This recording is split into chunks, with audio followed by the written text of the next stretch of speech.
بسم اللہ الرحمن الرحیم الحمد للہ الواحد الاحد الصمد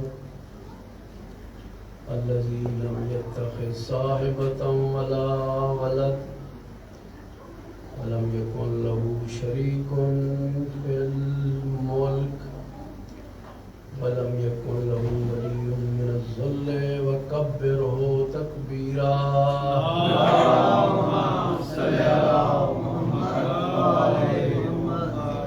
الصلاة والسلام على سيدنا ونبينا وطبيب قلوبنا والشفيع ذنوبنا أبي الزهراء محمد المصطفى اللهم صل على محمد وآل محمد الذي كان داعيا إلى الله بإذنه وسراجا منيرا وعلى عترته الطاهرين الذين أذهب الله عنهم الرجس أهل البيت وطهرهم تطهيرا اللهم صل على محمد وآل محمد لا سيما إمامنا المنتظر والحجة ثاني عشر روحي وأرواح العالمين له الفداء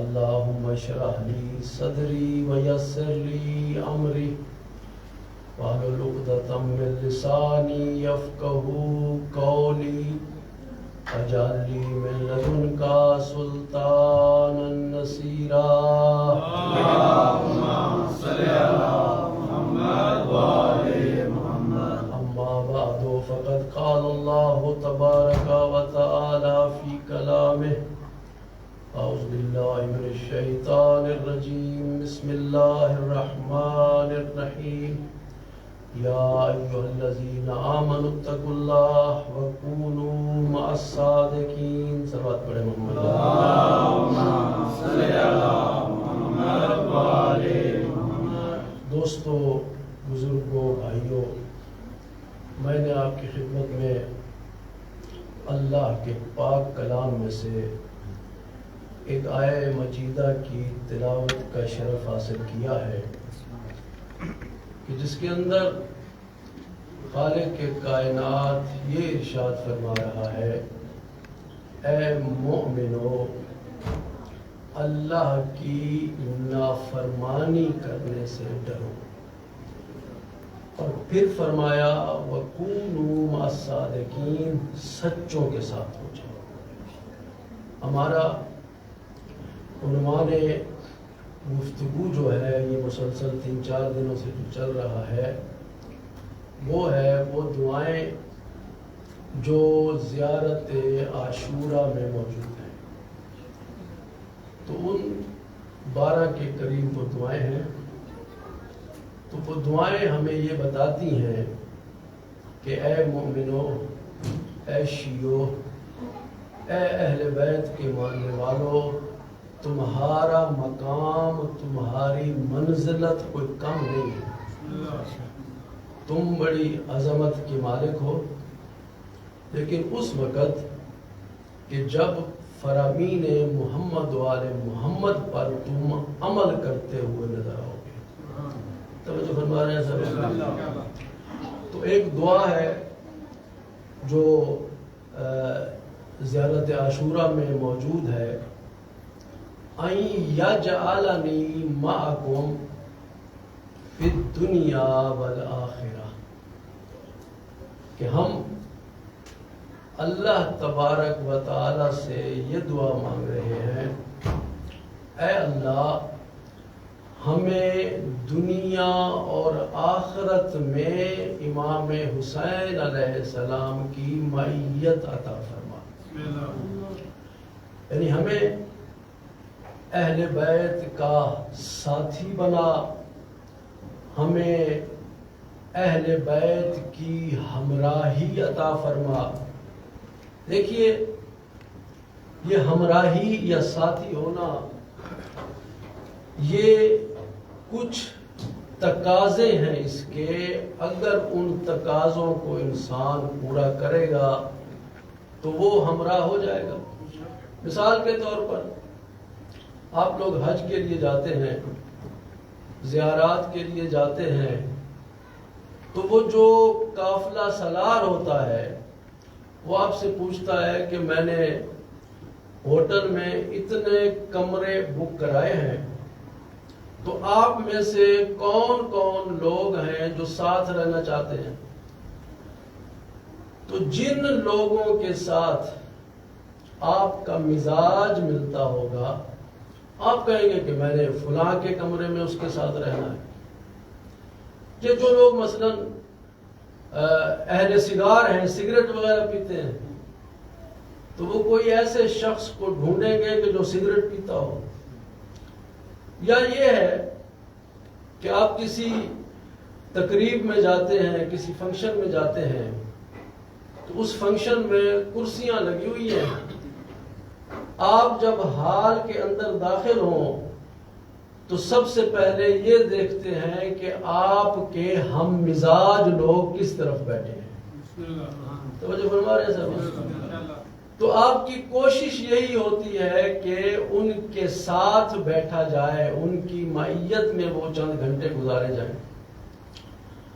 اور پھر اس کے بعد جب انسان کوئی مکان وغیرہ لیتا ہے تو یہ سوچتا ہے کہ میرے ہمسائے کیسے ہونے چاہیے، ایسا نہ ہو کہ تنگ کرنے والے ہوں، ایسا نہ ہو کہ مجھے اذیت کریں۔ تو آدمی پوچھ گچھ کرتا ہے، ادھر ادھر سے پوچھتا ہے کہ یہ ہمسائے اس گھر کے کیسے ہیں۔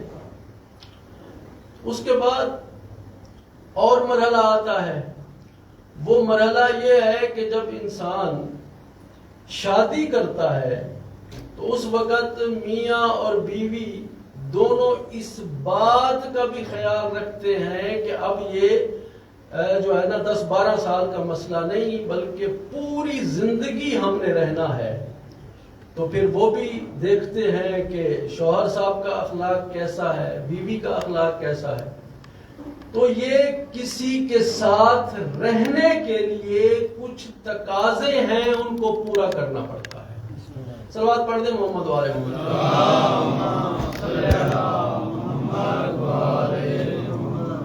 اور ہمارے لیے چونکہ مشعل راہ اہل بیت ہیں تو ہم نے انہی سے سیکھنا ہے اور انہی سے ہم نے پوچھنا ہے۔ پیغمبر اسلام تشریف فرما ہے ایک جگہ پر، ساتھ میں سلیمان بیٹھے ہیں، ابو ذر، مقداد، یہ سارے کے سارے جو مخلص لوگ تھے وہ بیٹھے ہوئے ہیں۔ تو ایک شخص آیا، آ کر بڑے متکبرانہ انداز میں وہ کہتا ہے، آقا یہ آپ کیا فقیروں کے ساتھ بیٹھ گئے؟ یا رسول اللہ آپ ہمارے ساتھ بیٹھے، ہم مالدار بھی ہیں، ہمارے جو لباس ہیں وہ بھی مارکے کے لباس ہیں، کوئی معمولی نہیں، پیسے والے ہیں ہم، تو آپ ہمارے ساتھ بیٹھے۔ لیکن پیغمبر نے ابھی جواب نہیں دیا تھا کہ جناب جبرائیل نازل ہوئے اور آ کے انہوں نے پیغمبر کے ان اصحاب صفہ کے ساتھ بیٹھنے کی تائید کی۔ پیغمبر تو پہلے بیٹھے ہوئے تھے نا جی، تو وہ جناب جبرائیل نے آ کے ان کی تائید کی کہ اللہ بھی یہ تائید کر رہا ہے کہ آپ ان لوگوں کے ساتھ بیٹھیں، کسی تکبر کرنے والے کے ساتھ نہ بیٹھیں۔ توجہ فرما رہے ہیں صاحبان؟ اور دیکھیے دنیا میں اور اہل بیت کے گھرانے میں فرق کیا ہے؟ ان میں فرق یہ ہے کہ دنیا کا کوئی صاحب کمال، دنیا کا کوئی عظمت والا اس وقت ہے، کمال والا اس وقت ہے کہ آیت پہلے ہو اور کردار بعد میں ہو جی۔ لیکن محمد والے محمد وہ ہے کہ کردار پہلے ہے آیتیں بعد میں ہیں۔ اب دنیا کا ذی کمال حکم ملے تو کردار ادا ہو، لیکن محمد والے محمد وہ ہے کہ یہاں کردار ادا ہو رہا ہے اور قرآن قصیدہ بن کے اتر رہا ہے۔ قرآن مجید قصیدہ ہے کمال آل محمد کا۔ تو دوستو، اگر اہل بیت کی معیت چاہیے، اہل بیت کی ہمراہی چاہیے، تو اس سے بڑی اور سعادت ہی کوئی نہیں۔ صلوات پڑھ دیں محمد والے محمد۔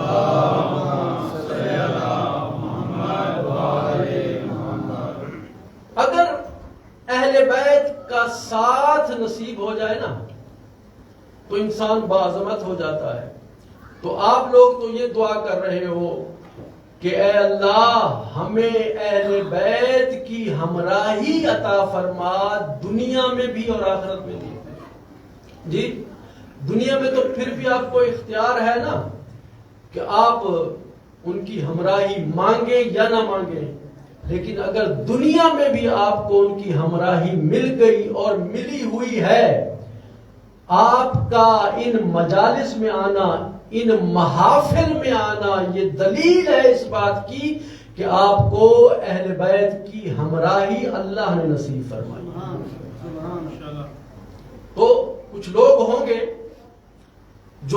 جن سے پوچھا جائے گا کہ ہاں بھائی آپ، اور پوچھنے والے بھی جہنم کے فرشتے ہوں گے، جب جہنم میں ڈالیں گے تو فرشتے کہیں گے بھائی بتاؤ کس چیز نے تمہیں جہنم میں ڈالا کہ تو نے اپنا سرمایہ حیات خرچ کیا اور بدلے میں جہنم کو خریدا؟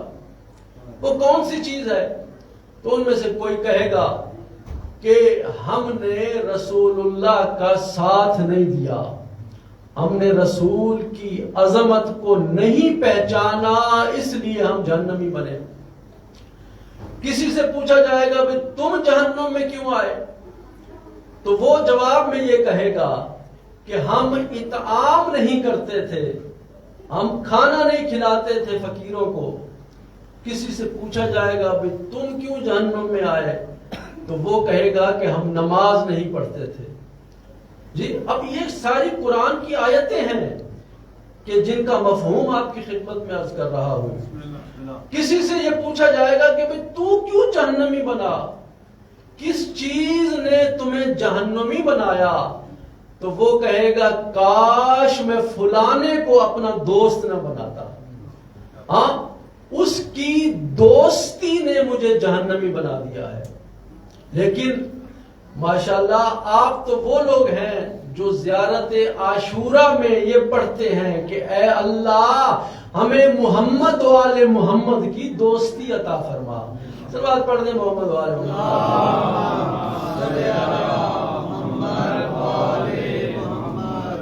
اور امام کی دوستی کے، امام کی ہمراہی کے اور امام کا غلام بننے کی بھی کچھ شرائط ہیں۔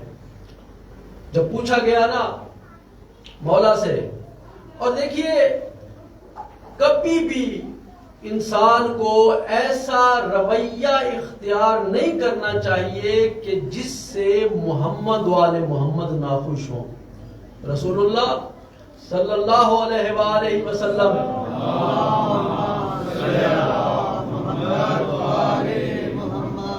ہمیں بتا رہے ہیں کہ لوگوں کے ساتھ تمہارا سلوک کیسا ہونا چاہیے۔ ایک شخص ہے دنیا سے چلا گیا، پیغمبر اس کا جنازہ پڑھانا چاہتے ہیں، یا اسی جگہ پر کھڑے ہوئے لوگوں نے شور مچانا شروع کر دیا۔ کوئی کہنے لگا یا رسول اللہ یہ تو بڑا بدکار تھا، کوئی کہنے لگا کہ اس کی فلاں عادت خراب تھی۔ غرض یہ کہ بڑا ہی شور شرابہ جب بلند ہوا، کیونکہ وہ لوگ مقام رسالت سے ناآشنا تھے، تو پیغمبر نے پیچھے مڑ کے دیکھا اور دیکھ کے کہا اے لوگو کیا تم میں سے کوئی ایک شخص ایسا نہیں ہے جو اس کی کوئی نیکی بتا دے؟ کوئی ایک شخص، یعنی پیغمبر یہ تلاش کر رہے ہیں کہ اس شخص کی کوئی نہ کوئی نیکی بیان ہو. تو اب اس سارے مجمع میں سے ایک شخص اٹھا اور اٹھ کے اس نے یہ کہا کہ یا رسول اللہ، اور تو میں اس کی کوئی نیکی نہیں جانتا، لیکن ایک اس نے میرے ساتھ نیکی کی تھی. تو پیغمبر نے فرمایا کون سی نیکی؟ وہ کہنے لگا کہ یا رسول اللہ، میں کسی جگہ پر میری ڈیوٹی تھی چوکیداری کی، میں چوکیدار تھا، تو میں بہت زیادہ تھک گیا تھا، اب ڈیوٹی دینے کے میں قابل نہیں رہا. تو یہی شخص اس نے آگے مجھے کہا کہ آپ تھکے ہوئے ہیں، آپ 1-2 گھنٹہ آرام کر لیں، تو میں آپ کی جگہ پر یہ ڈیوٹی دیتا ہوں. تو کہا پیغمبر نے اس کی یہی نیکی تم سب لوگوں کو یاد رکھنی چاہیے، اور یہ اس قابل ہے کہ اس کا جنازہ اللہ کا رسول پڑھا ہے. تو اس کا مطلب یہ ہے کہ رسول اللہ ہمیں یہ بتا رہے ہیں کہ دیکھو، کبھی بھی لوگوں کی خامیوں پر نگاہ نہ کرو، کوئی نہ کوئی اگر اس کی ایک نیکی بھی ہے تو اس کا تذکرہ کرو. اس کا تذکرہ کرنے سے کیا ہوگا؟ اس سے یہ ہوگا کہ وہ شخص باقی برائیوں کو بھی چھوڑ دے گا اور ایک نیک انسان بن جائے گا. صلوات پڑھ دیں محمد والے.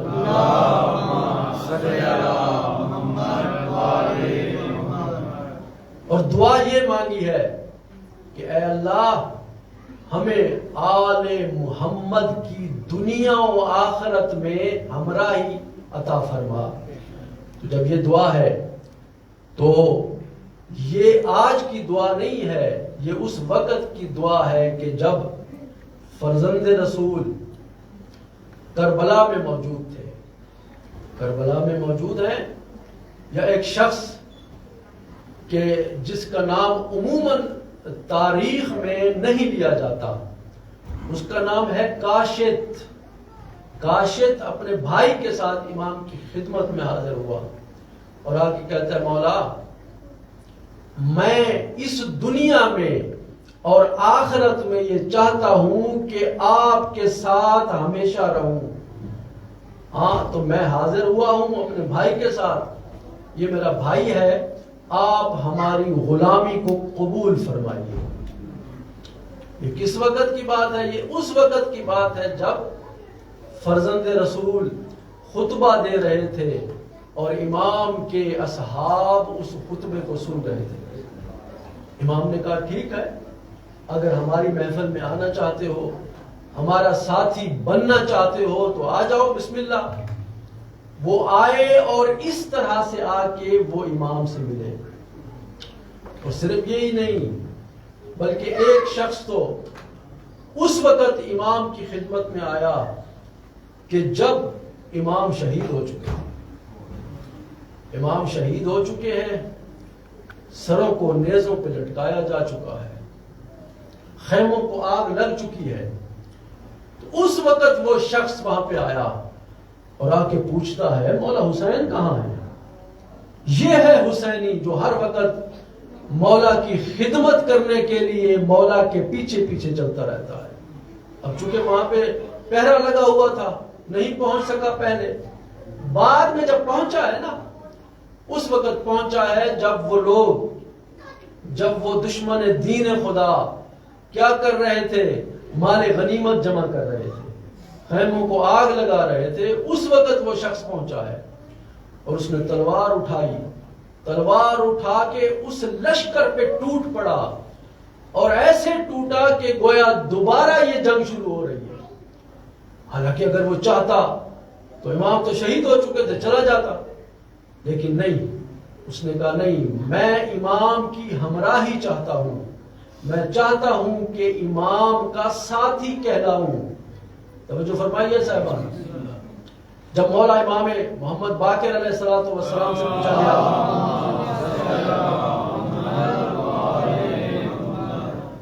آقا، آپ کے غلاموں کی کوئی نشانی ہے کہ اگر وہ اس کو پہچاننا ہو کہ یہ واقعی آپ کا غلام ہے، آپ کا ماننے والا ہے، آپ کا حقدار ہے؟ تو مولا فرماتے ہیں بالکل نشانی ہے۔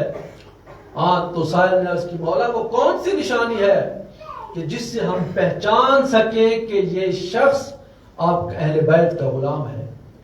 تو مولا نے فرمایا جو ہمارے ماننے والا ہے نا، اس کی سب سے پہلی خصوصیت یہ ہے کہ المتبازلون فی ولایتنا، جو شخص ہماری ولایت کی راہ میں کوئی نہ کوئی بذل کرتا ہے، کچھ خرچ کرتا ہے، تو سمجھ لو وہ ہمارا غلام ہے اور ہمارا ماننے والا ہے۔ توجہ فرما رہے ہیں صاحب؟ اور کچھ لوگ ہوتے ہیں ایسے کہ جو خیر سے روکنے والے ہوتے ہیں، کچھ لوگ ہوتے ہیں کہ جو بذل کرتے ہیں جو کچھ ان کے پاس ہوتا ہے۔ اگر کوئی اپنی زبان کے ساتھ ولایت کی راہ میں بذل کر سکتا ہے تو وہ زبان سے کرتا ہے، کوئی اپنے مال سے کر سکتا ہے تو وہ مال سے کرتا ہے۔ ایک مرتبہ جناب بہلول نے کسی نے کہا کہ بھئی آئیے ذرا تھوڑا سا بذل کیجئے، خرچ کیجئے اہل بیت کے ماننے والوں پر۔ آیا اور آ کر جناب بہلول کو کچھ اس نے اخروٹ پیش کیے۔ اب کہا کہ یہ آپ اخروٹ کھائیں اور کھا کے آپ میرے حق میں دعا بھی فرمائیں۔ کچھ ساتھی بھی اس کے ساتھ تھے، ان کو دکھا رہا تھا کہ یہ میں خرچ کر رہا ہوں۔ دیکھیے دکھاوے کا جو خرچ ہے نا، اس کا ٹھیک ہے، کچھ نہ کچھ ثواب ہے، لیکن وہ حقیقی ثواب نہیں ملتا، وہ ریا کے زمرے میں آ جاتا ہے۔ اب جناب بہلول وہ اخروٹ کھا رہے ہیں، لیکن انہوں نے دعا نہیں کی۔ جب دعا نہیں کی بڑا پریشان ہوا، بھئی میں نے خرچہ بھی کیا، آپ کو پتہ ہے کہ اخروٹ ایک مہنگا فروٹ بھی ہے، خشک میوہ ہے۔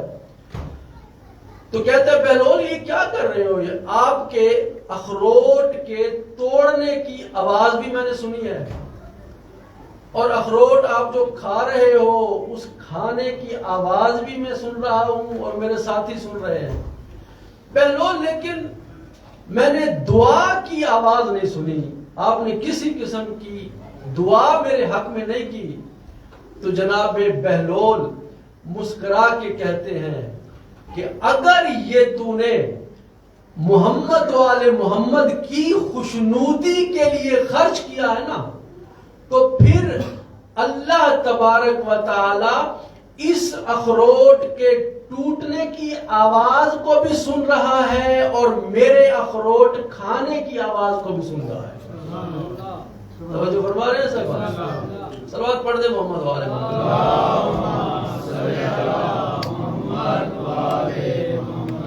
اور بذل کیا ہے؟ اور بذل یہ ہے کہ اگر آپ کسی مومن کو، متدین کو کسی مشکل میں دیکھتے ہیں تو اس کی مشکل کو دور کرنے کی کوشش کریں۔ ضروری نہیں ہے کہ پیسہ دے کے دور کریں۔ اللہ تبارک و تعالی نے آپ کو عقل عطا کی ہے، آپ اس عقل کو کام میں لے کے جو ہے نا یہ بذل کر سکتے ہیں۔ یہ بھی ایک شخص ہے، 2 خشک روٹیاں، لیکن علی کی ولا سے لبریز ہے اس کا دل۔ روٹیاں ہیں اس کے پاس 2 خشک، تو خشک روٹیاں وہ لے کے ایک جگہ سے گزر رہا ہے تو کیا دیکھا اس نے؟ ایک ہوٹل، اس کے باہر بڑی گرما گرم قسم کی دیگیں لگی ہوئی ہیں اور دیگوں سے بھاپ جو ہے وہ اٹھ رہی ہے۔ تو اس غریب نے کیا کیا؟ اس نے وہ 2 روٹیاں لے کر اس بھاپ کے اوپر جا کے وہ روٹیاں رکھی تاکہ نرم ہو جائے، میں کھا لوں۔ جب اس کی روٹیاں نرم ہو گئی اور اس نے روٹیاں کھا لی، کھا کے جب جانے کا ارادہ کیا تو اس وقت جناب ہوٹل کا مالک آ گیا، کہتے ہیں بھائی اس کے پیسے۔ اس نے کہا کس چیز کے پیسے؟ کہا بھائی آپ نے بھاپ سے استفادہ کیا ہے، تو آپ کو پیسے تو دینے پڑیں گے۔ اب بہلول کا وہاں سے گزر ہوتا ہے، اس نے دیکھا کہ ایک علی والا اس طرح پھنس گیا ہے اس بدبخت کے چنگل میں. تو جناب بہلول نے آگے بڑھ کے کہا مسئلہ کیا ہے؟ وہ مومن کہتا ہے کہ میں نے ایسے ایسے اپنی روٹیاں گرم کی ہیں اور اب یہ مجھے کہتا ہے کہ پیسے دو. تو بہلول کہنے لگا ٹھیک ہے بھائی پیسے تو اس کے بنتے ہیں. بہلول نے کیا کیا؟ اس کو قریب بلایا، ہوٹل کے مالک کو قریب بلا کے اپنی جیب سے کچھ سکے نکالے اور میز کے اوپر پھینک دیے. میز کے اوپر جب سکے پھینکے ہیں اور ان سکوں کی آواز بلند ہوئی ہے، صدا آئی ہے، تو بہلول نے کہا کہ بھئی ہوٹل والے تو اس طرح کر، اپنی یہ قیمت لے لے، تو نے لے لی ہے قیمت. یہ کہہ کہ وہ سکے جناب بہلول نے پھر اپنی جیب میں ڈال لیے. تو ہوٹل والا کہتا ہے بھئی مجھے پیسے تو نے نہیں دیے. ہاں تو بہلول یہ کہتا ہے دیکھو بھاپ کی قیمت جو ہے نا یہ سکوں میں نہیں ہوتی، بھاپ کی قیمت ہے سکوں کی آواز میں. وہ جو میں نے تمہیں دے دیا. صلوات پڑھیں محمد علیہ.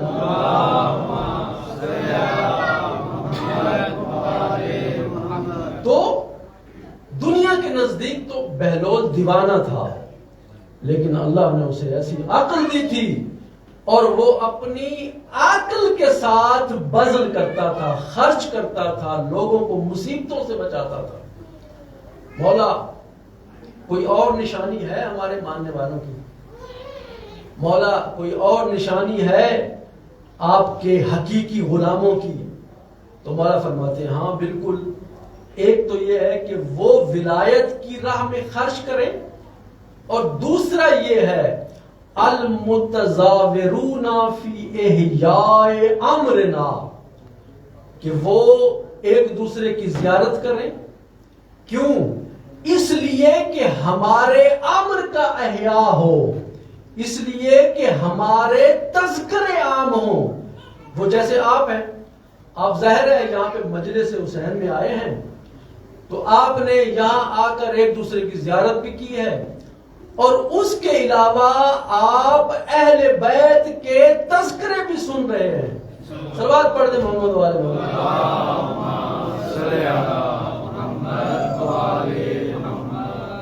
المتزاورون.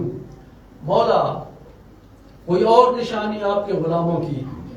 اگر ہم نے آپ کے غلاموں کو پہچاننا ہو تو کس نشانی سے پہچانے؟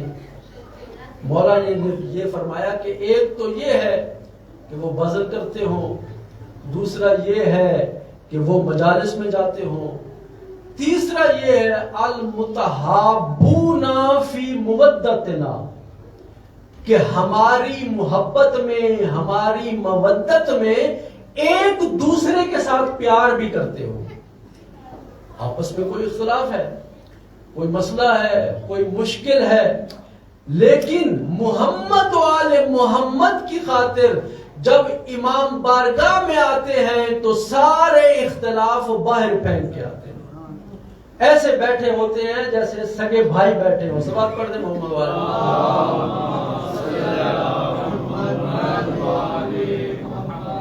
مولا آپ کے ماننے والوں کی کوئی اور نشانی؟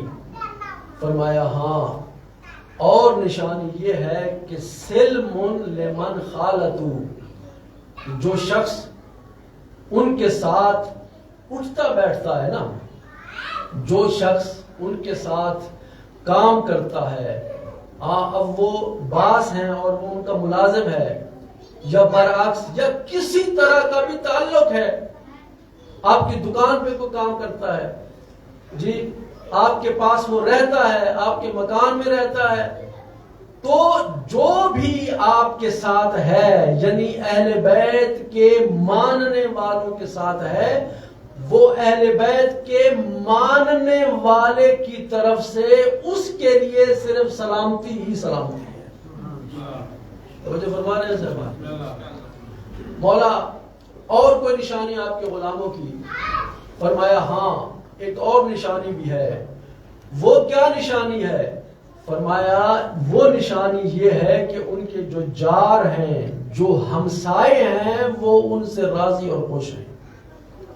تو اگر ہم حقیقی مومن اور متدین اور مولائی اور علی کے ماننے والے بننا چاہتے ہیں اور ہم یہ دعا بھی کرنا چاہتے ہیں کہ پروردگارا ہمیں امام حسین کی معیت عطا فرما، ان کی ہمراہی عطا فرما دنیا و آخرت میں، تو پھر ہمیں آئمہ کے فرامین پر بھی عمل کرنے کی ضرورت ہے۔ تو جو فرما رہے ہیں صاحب، بڑی عظمت کے مالک ہیں یہ اہل بیت، بڑی بلندیوں کے مالک ہیں، بڑا کریم ہے یہ خاندان، اتنا کریم ہے کہ جب خط لکھے ہیں نا کوفہ والوں نے، تو امام نے اپنے سفیر کو بھیجا، اور صرف ایسے نہیں بھیج دیا بلکہ خط کے ان کے 12,000 خطوں کا جواب دے کر امام نے بھیجا ہے۔ امام فرماتے جاؤ جا کے کوفہ کے حالات دیکھو۔ اب جناب مسلم ابن عقیل جاتے ہیں یا واپس پلٹ کے ایک مرتبہ آ گئے۔ جب واپس آئے ہیں نا تو مولا نے پوچھا مسلم آپ کیوں واپس آئے ہیں؟ میں نے تو آپ کو بھیجا تھا، اگر آپ کہیں تو کسی اور کو بھیج دوں۔ تو جناب مسلم یہ عرض کرتے ہیں آقا میں واپس اس لیے آیا ہوں کہ مجھے میرے ذہن میں ایک خلش سی پیدا ہوئی ہے کہ شاید پھر میں آپ کے نورانی چہرے کی زیارت نہ کر سکوں، میں آپ کے زیارت کے لیے واپس آیا ہوں۔ عزیزارو اب آئے ہیں جناب مسلم کوفہ میں، جب آئے ہیں نا تو 18,000 لوگوں نے امیر مسلم کے ہاتھ پر بیعت کی، اور مولا حسین نے یہ کہا تھا کہ دیکھو یہ ایسے سمجھو مسلم کے ہاتھ پہ جو بیعت کر رہے ہو نا وہ میرے ہاتھ پہ بیعت ہے، میرے ہاتھ پہ جو بیعت ہے وہ رسول اللہ کے ہاتھ پہ بیعت ہے۔ یہ کوئی معمولی بیعت نہیں، لیکن 18,000 لوگوں نے بیعت کی۔ پھر جناب مسلم نے جب نماز ادا کی ہے نا مغرب کی، مغرب سے پہلے پوری مسجد بھری ہوئی تھی، لیکن جب مغرب کی نماز ادا کی ہے اور اس کے بعد عشاء کی نماز ادا کی ہے تو دیکھا کوئی شخص بھی موجود نہیں ہے، کوئی ایک شخص بھی نہیں جو جناب مسلم کو راستہ بتانے کے لیے بھی موجود ہو۔ تنہا رہ گیا یہ شہزادہ، کوئی راستہ بتانے والا بھی نہیں، حتیٰ کہ سواری پر سوار کرانے والا بھی کوئی نہیں۔ آگے بڑھے ہیں، آگے جب آئے تو ایک ضعیفہ کا مکان ہے، اس مکان کے ساتھ جناب مسلم نے سہارا لیا اور اس مکان کے ساتھ بیٹھ گئے۔ وہ ضعیفہ کہتی ہے مسلم، ضعیفہ کہتی ہے جوان حالات کوفہ کے کوئی اچھے نہیں ہیں، تو اپنے گھر چلا جا۔ لیکن جناب مسلم کچھ نہیں بولے، خاموشی سے بیٹھے رہے ہیں۔ حضرتارو پھر اس خاتون نے کہا اے مرد مومن، میں نے پہلے بھی عرض کیا ہے اپنے گھر چلے جاؤ، میں بھی اپنے بیٹے کا انتظار کر رہی ہوں، کوفہ کے حالات ٹھیک نہیں ہیں۔ اب بھی جناب مسلم خاموش رہے ہیں۔ جب تیسری مرتبہ اس نے کہا نا تو مسلم کہتے ہیں ضعیفہ مجھے تھوڑا سا پانی مل سکتا ہے؟ اجرکم اللہ۔ وہ ضعیفہ گھر میں گئی، پانی لے کے آئی، جناب مسلم کو پانی پیش کیا، پانی پی کے پھر بھی مسلم ادھر ہی بیٹھے ہوئے۔ وہ ضعیفہ کہتی ہے بندے خدا میں نے تمہیں کہا ہے کہ یہاں سے چلے جاؤ، حالات ٹھیک نہیں ہے۔ تو جناب مسلم کہتے ہیں میں کیسے جاؤں، میرا گھر تو اس شہر میں نہیں ہے۔ اجرکم اللہ۔ جب یہ کہا تو ضعیفہ کہتی کون ہے آپ؟ کہا میں مسلم ابن عقیل ہوں۔ عزادارو یہ سننا تھا، وہ تو مسلم کے قدموں میں گر گئی۔ اور روک کے کہتی ہے ہم تو مدینے والوں کی زیارت کے لیے مدینے جایا کرتے تھے، ارے یہ ہماری خوش نصیبی ہے کہ مدینہ والے ہمارے پاس آ گئے۔ مسلم تو فکر نہ کر، آقا تو کوئی فکر نہ کر، یہ گھر میرا نہیں ہے، یہ تیرا گھر ہے، میں تیری کنیز ہوں۔ اجرکم اللہ جناب مسلم کو لے کے آئی ہے اپنے گھر میں، کھانا پیش کیا، پانی دیا، لیکن جناب مسلم نے کھانا نہیں کھایا، مصلی عبادت پہ بیٹھے رہے ہیں۔ جناب مسلم عزادارو جب آدھی رات کا وقت ہوا تو اس توآ کا ملعون بیٹا گھر میں آیا، گھر میں آ کے اس نے پوچھا یہ کون ہے؟ اب جناب مسلم نے خود بتایا کہ میں مسلم ابن عقیل ہوں۔ اجرکم اللہ عزادارو یہ دوڑ کے گیا ہے ابن زیاد کے دربار میں اور جا کے کہتا ہے مسلم جس کو تم ڈھونڈ رہے ہو نا وہ ہمارے گھر میں موجود ہے۔ عزادارو صبح کا وقت ہوا، صبح کا وقت ہونا تھا، گھوڑوں کے ٹاپوں کی آوازیں شروع ہو گئیں۔ اجرکم اللہ جناب مسلم نے اپنی تلوار اٹھائی، جب تلوار اٹھائی ہے نا تو وہ توآ کہتی ہے آقا گھوڑوں کی ٹاپوں کی آواز سن کے آپ نے تلوار کیوں اٹھا لی؟ آقا کیا دل میں کوئی خوف محسوس ہو رہا ہے؟ اجرکم اللہ عزادارو یہ جب کہا نا تو جناب مسلم کہتے ہیں نہیں، ہمارا خاندان وہ ہے جو کسی سے خوف نہیں کھاتا۔ ارے مجھے ایک ڈر ہے، وہ ڈر یہ ہے کہ یہ بدماش آئے اور تو مستور ہے، ارے یہ میرے سے لڑنے کے لیے اگر تیرے گھر میں آ گئے تو چادر اور چار دیواری کا تقدس پامال ہو جائے گا۔ اجرکم اللہ عزادارو اب جناب مسلم آئے ہیں باہر اور علماء بیان کرتے ہیں کہ جیسے واقعہ کربلا تھا نا ویسے ہی جناب مسلم کی شہادت کا واقعہ یہ بھی کربلا سے کم نہیں تھا، اس لیے کہ کربلا کی جنگ میں تیر و تلوار بھی چلے تھے لیکن آخر میں آگ لگا دی گئی تھی۔ لیکن عزادارو جناب مسلم کے ساتھ بھی یہی ہوا، تیر و تلوار بھی چلتے رہے اور چھت سے مسلم کے اوپر آگ بھی پھینکی گئی۔ اجرکم اللہ، اجرکم اللہ، آپ کو کوئی غم نہ دے سوائے غم اہل بیت کے۔ عزادارو مختصر کرتا ہوں، اب انہوں نے جب جناب مسلم کو گھیرا ہے نا اور یہ ایک شیر کی طرح لڑ رہے ہیں، 300 فناریوں کو فنار کیا، اور جب اس نے خط لکھا نا سپہ سالار نے ابن زیاد اور فوج بھیج، یہ فوج کم پڑ گئی ہے، تو ابن زیاد کہتا ہے 300 سپاہی تجھے کم لگتے ہیں؟ تو یہ کہتا ہے ابن زیاد تو کیا سمجھتا ہے کہ میں کسی دکان والے سے لڑ رہا ہوں؟ ابن زیاد یہ تو علی کا شعر ہے۔ اجرکم اللہ عزادارو اب دھوکے کے ساتھ جناب مسلم کو ارے ایک کنویں میں گرایا گیا، کنویں میں گرے، ایک لعین نے تلوار کا وار کیا، جناب مسلم کے ہونٹوں پہ تلوار لگی، ہونٹ پھٹ گئے۔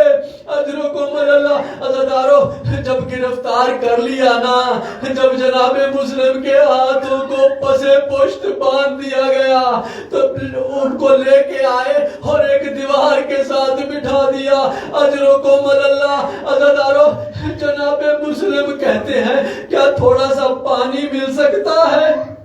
اجرکم اللہ جب پانی کا سوال کیا تو ایک شخص نے پانی دیا، ارے پانی پینا چاہتے ہیں یا اس پانی میں عرض کیا تھا نا کہ ہونٹ زخمی تھا تو خون اس پانی میں گرا، جناب مسلم نے وہ پانی کا پیالہ واپس کر دیا۔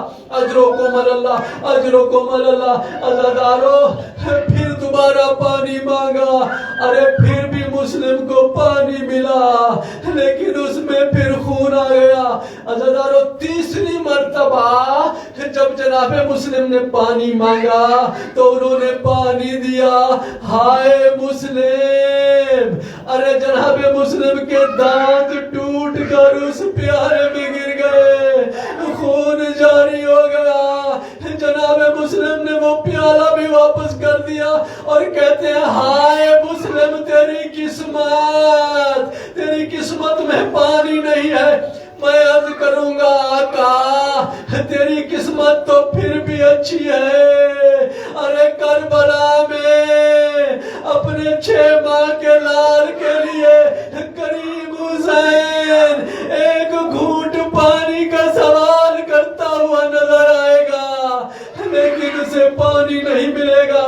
اجرکم اللہ، اجرکم اللہ۔ عزیزانو جناب مسلم کو گرفتار کر کے لے کے آئے، جب ابن زیاد کے دربار میں لائے ہیں نا تو وہاں ایک خوش آمدی نے کہا کہ تو نے امیر کو سلام نہیں کرنا، تو جناب مسلم کہتے ہیں مالی امیرون سوا الحسین، ارے حسین کے سوا میرا کوئی امیر نہیں ہے۔ اجرکم اللہ کہتے ہیں اچھا تو مسلم پھر آپ موت کے لیے تیار ہو جاؤ۔ عزیزانو جناب مسلم کہتے ہیں میری کچھ وصیتیں ہیں آپ وہ سن لیں۔ عزیزانو جناب مسلم نے وصیتیں کی تو کس سے کی؟ ارے ان سے کی جو دشمن تھے۔ کہا میری پہلی وصیت یہ ہے کہ یہاں کوفہ میں آ کر میں کچھ مقروض ہو گیا ہوں، ارے میری زرہ اور میری تلوار بیچ کے یہ میرا قرض ادا کر دینا۔ دوسری وصیت میری یہ ہے کہ میں حسین مولا کو خط لکھ چکا ہوں کہ مولا کوفہ کے حالات ٹھیک ہیں آپ آ جائیں۔ ارے مولا زینب ام کلثوم کے ساتھ آ رہے ہیں، مولا کو بتا دیجئے کہ کوفے کے حالات ٹھیک نہیں۔ اجرکم اللہ تیسری وصیت جناب مسلم نے یہ کی ارے جب مجھے شہید کر دو تو مجھے غسل و کفن دے کر دفن کر دینا۔ اجرکم اللہ۔ عزیزانو اب جناب مسلم کو دارالامارہ کی چھت پہ لے کے آئے۔ جب دارالامارہ کی چھت پہ آئے ہیں نا مسلم کی گردن جھکی ہوئی ہے، یا ایک مرتبہ جناب مسلم نے اپنا سر بلند کیا، سر کا بلند کرنا تھا تو وہاں پہ اس فوجی نے لعین نے کہا مسلم تم موت سے ڈر گیا ہے؟ تو جناب مسلم کہتے ہیں نہیں میں موت سے نہیں ڈرا۔ تو مسلم تو نے اپنا سر کیوں اٹھایا ہے؟ تو جناب مسلم کہتے ہیں میں نے سر اٹھایا ہے تاکہ اپنے آقا کو آخری سلام کہہ سکوں، السلام علیکہ یا ابا عبداللہ۔ اجرکم اللہ، اجرکم اللہ۔ عزیزانو مسلم کا سلام آقا نے کیسے سنا؟ ارے کہا عباس میرے قریب آؤ۔ جب عباس قریب آئے تو کیا دیکھا؟ حسین رو رہے ہیں۔ کہا کیوں رو رہے ہیں؟ تو اس وقت مولا نے اعجاز امامت سے 2 انگلیاں بلند کی، کہا عباس میری انگلیوں میں دیکھو۔ جناب عباس نے دیکھا تو کیا دیکھا؟ ارے مسلم ہے جن کا سر جھکا ہوا ہے۔ عزیزانو عباس قدموں میں گر گئے، کہا مولا مجھے اجازت دیجئے کہ میں جاؤں، جب مسلم کا سر نیچے گرے تو میں مسلم کے سر کو سنبھال سکوں۔ اجرکم اللہ۔ عزیزانو مولا نے کہا عباس ابھی تو نے نیچے نہیں دیکھا، عباس